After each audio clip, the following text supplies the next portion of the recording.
Conceito de cultura e natureza. Mais uma aula de filosofia para o pessoal do primeiro ano do ensino médio. Cultura e natureza. Homem e natureza.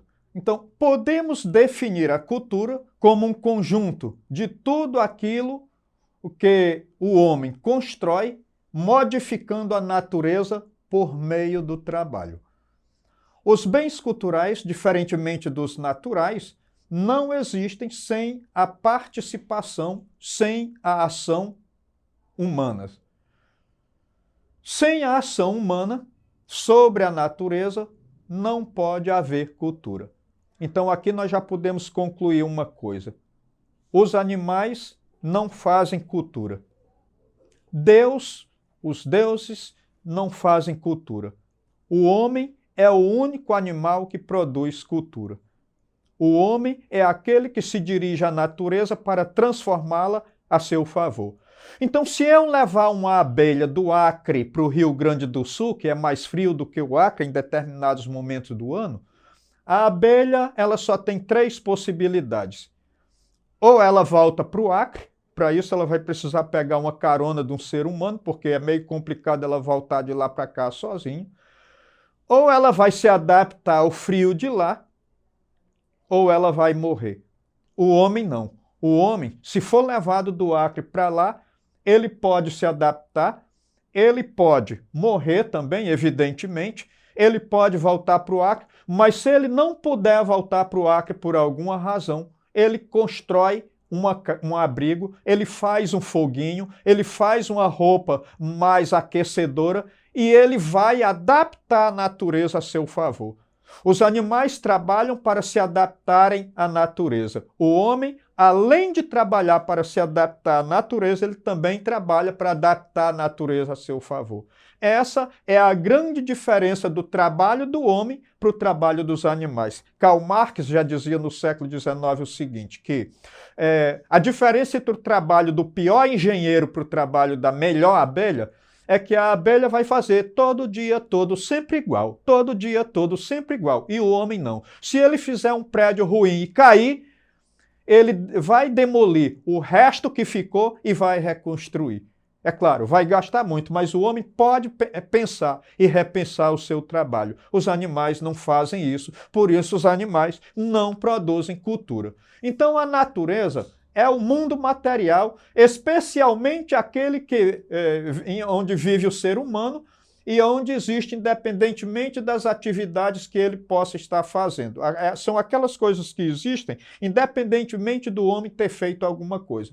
Então, é o conjunto de elementos como, por exemplo, mares, montanhas, árvores, animais, etc., do mundo natural. Então, a natureza é tudo aquilo que existe. Alguns acreditam que por criação divina, outros acreditam que um processo evolutivo que não se sabe exatamente quando começou, mas de qualquer maneira, a natureza é aquele dado inicial que ainda não está marcado pela presença do homem. Quando a natureza sofre a ação humana, com certeza se começa a produzir cultura, porque a cultura é justamente o ato pelo qual o homem modifica a natureza. Então, e qual é a ciência que estuda a cultura? A antropologia. E aqui eu quero chamar a atenção para uma coisa que eu fico doente quando alguém diz: professor, a verdade é uma só. Meu amigo, a verdade da política é o poder. A verdade da sociologia são os fatos sociais. A verdade da história é o tempo. A verdade da geografia é o espaço. A verdade da antropologia é a cultura. Então, a verdade não é uma só. A verdade é uma só, é o argumento de quem não tem argumento ou é o argumento de quem está com medo de perder na argumentação. A verdade é que cada ciência trata de uma verdade e a antropologia é justamente essa ciência que vai tratar da cultura. Então, é a antropologia cultural, principalmente, porque nós temos a antropologia estruturalista, temos a antropologia difusionista, temos a antropologia evolucionista, mas a antropologia cultural é o estudo do homem como ser cultural. investiga as culturas humanas no tempo e no espaço, traçando suas origens, seu desenvolvimento social, suas semelhanças, suas diferenças, além de uma busca de tentativas de, a partir do homem de antigamente, reconstruir sua história e compreender o homem de hoje, o homem odierno, o homem que atua na sociedade do século XXI. Então, nós temos aqui um antropólogo, podemos chamar também de filósofo evolucionista, que é o Lewis Morgan. Então, o Morgan, ele vai dizer que a humanidade ela passou por três momentos.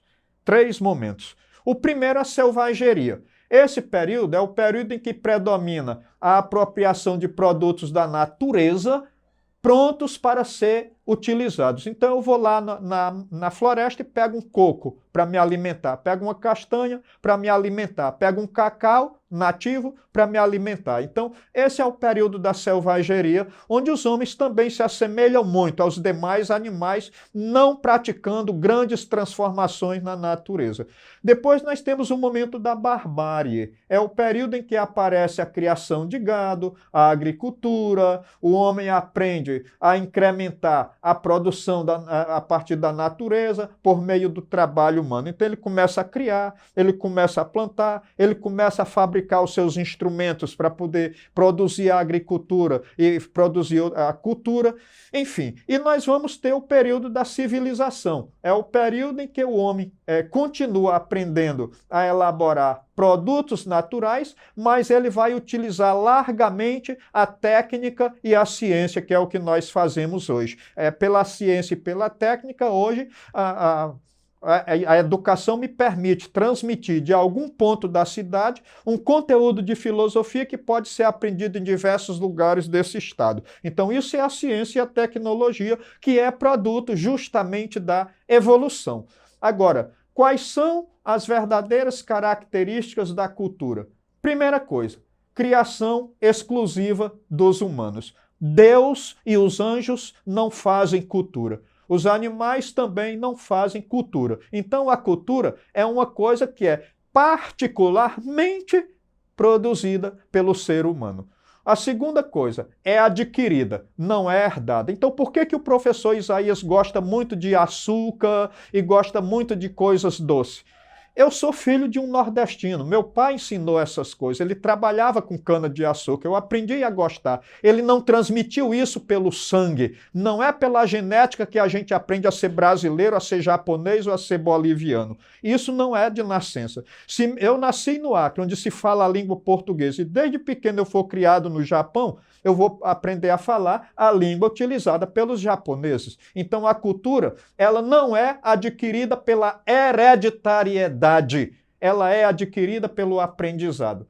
Segunda coisa, ela é transmitida de geração em geração, através da linguagem. Aí nós temos a antropologia difusionista, que diz que nós usamos um bocado de coisas aqui no Brasil, mas até a nossa língua foi importada de Portugal para cá, da Europa para cá. Então nós não somos 100% brasileiros. A cultura, ela é transmitida de uma pessoa para outra, de uma geração para outra, de uma nação para outra. A cultura não é uma coisa que já se nasce com ela. Vamos supor que você adote um cachorrinho como animal de estimação. Esse cachorro é um animal que ele só abre os olhos com 12 dias após o nascimento, só começa a ouvir 14 ou 18 dias depois do seu nascimento. Beleza, então eu criei ele junto com galinhas. No dia que eu soltar ele, após ele ter completado 1 ano de idade, com outros animais, ele vai cacarejar como as galinhas? Não, ele vai latir como cão. Porque ele aprendeu a ser cão desde que nasceu. Desde o seu nascimento ele já é cão. O homem não. Se eu criar o meu filho a partir de 1 mês de nascido junto com lobos, até ele completar 15 anos, quando ele completar 15 anos ele vai ter comportamento de lobo. E nós temos filmes que retratam essa situação. Então, a cultura, ela é transmitida. Ela não pode ser uma coisa com a qual o homem já nasce. Bom, e a outra coisa, ela é múltipla, ela é variável, ela vai se modificando de acordo com o tempo e de acordo com o espaço. Então, essas são as principais características da cultura. Agora nós temos duas situações aqui que são polêmicas. A primeira delas é a questão do etnocentrismo e a outra é o relativismo cultural. O que é o etnocentrismo? É a centralidade na própria cultura. Recentemente eu recebi aí um meio vídeo e áudio colocando que o nosso povo não come morcego e dizendo para o corona voltar para o local de onde ele saiu, fazendo uma alusão aos chineses que se alimentam de carne de morcego. Aqui nós temos algumas espécies de morcego que se alimentam de frutas e insetos. Uma galinha se alimenta de insetos, se alimenta de frutas, se alimenta de morcego, se alimenta de carne podre. E a gente não come a carne da galinha? Por que nós achamos estranho, então, um chinês comer morcego? Porque nós não temos esse costume. A gente tem centralidade na própria cultura, e isso é etnocentrismo, achando que a nossa cultura é a melhor.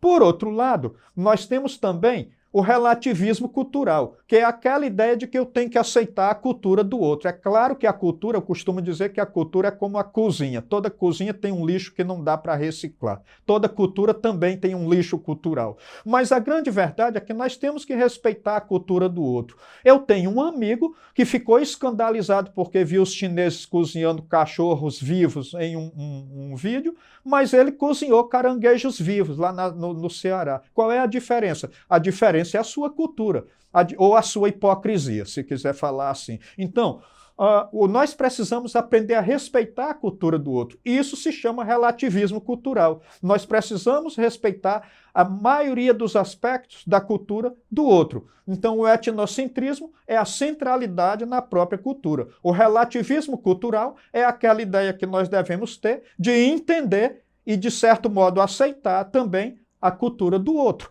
Então, nesse aspecto, é preciso a gente ter muito cuidado para que a gente não queira dizer que a nossa comida típica é a melhor, a nossa religião é a melhor, a nossa língua falada é a melhor. Não.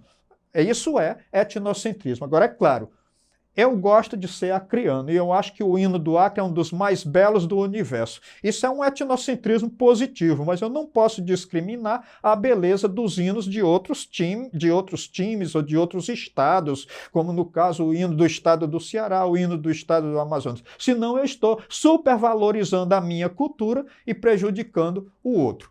Agora nós temos aqui um exercício para que a gente possa fixar melhor aquilo que a gente discutiu até agora, que a gente falou até agora, que não dá para discutir à distância com você aí bem distante, eu aqui te vendo de longe. Mas vamos lá.